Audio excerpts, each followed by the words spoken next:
What you want?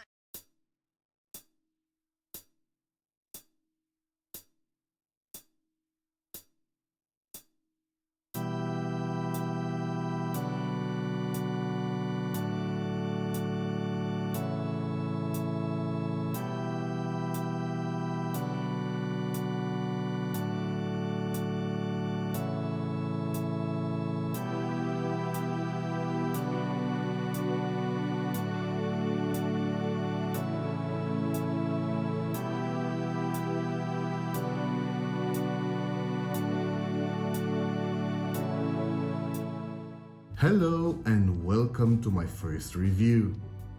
For the past few years, ever since their 160th anniversary, Timex have been really busy reinventing themselves. Led by well-respected Giorgio Galli, their design department have been busy researching a vast archive in a bid to restore authenticity and revitalize creativity. The fruit of this labor are two collections that cleverly take advantage of watch collector nostalgia, the Q and the Waterbury. While the Q brings up memories of the 80s, the Waterbury collection is chock full of reinterpretations of more vintage mid-20th century timepieces, and the latest addition to this heritage collection is simply a stunner. Its name, I kid you not, is the Waterbury Chronograph 41mm stainless steel bracelet watch. I guess they need to reinvent their marketing too, right? Another department that seems to have fallen behind is, unfortunately, logistics, as the watch gets restocked every once in a blue moon and the few pieces that pop up sell like hotcakes. Onto the watch, we have a classic set of dimensions. This is a 41 by 47mm watch, 11mm tall, with a distance of 20mm between the lugs. However, due to both ample estate on the dial and lack of contrast between the dial and the bezel, the watch wears quite large. The finishing is mostly brushed, except the outside of the bezel and thin chamfers delimiting the top of the case from its sides. The pushers are well placed and aligned to the signed screw-down crown, and it's worth noting they are etched, making operating them quite pleasant. Integration of the bracelet is seamless with no daylight or looseness. Speaking of the bracelet, we arrive at the only flaw of the watch. The bracelet itself is solid and supple, but ends up in a disappointing cheap pressed clasp without a micro adjustment system. This, in conjecture with the lack of half links, makes finding a good fit a lottery and takes a point off a perfect score.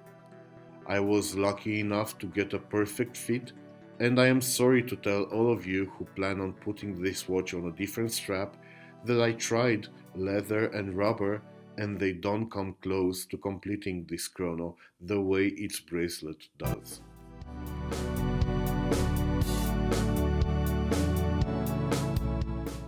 Moving on to the dial, there's an acceptable level of AR coating on the ever so slightly domed mineral crystal, ensuring very good legibility in tandem with the lumed dark grey hands.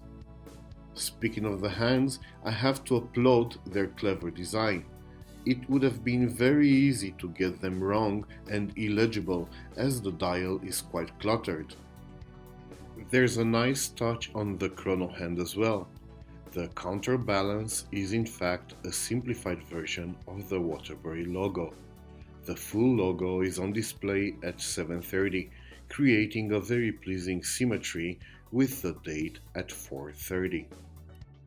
The markers are applied, and the three subdials are there to inform us of the seconds elapsed in a minute, minutes passed since the start of the chrono function, and if the sun is up or not. Looking at the Chrono hand, you will be forgiven for thinking this was a mecha quartz. It is not, and the lazy reset motion goes to prove it. I couldn't find any info on the engine powering the watch, but I'm pretty sure it's a Miyota quartz movement. The screwed case back that, together with the screwed down crown, give this watch 100 meters of water resistance, should make changing the battery quite easy. While the watch retails at $209, there's always a discount ready to welcome you to the world of Timex. So, if you manage to find it in their store, it's realistic to believe you'll be able to buy it for around $170. And that, my friends, is just too good a proposition to pass on. Yes, the clasp is nothing to write home about, and the mineral glass might put some people off. But the build quality, excellent design, and bona fide originality of this watch should make it part of any respectable collection,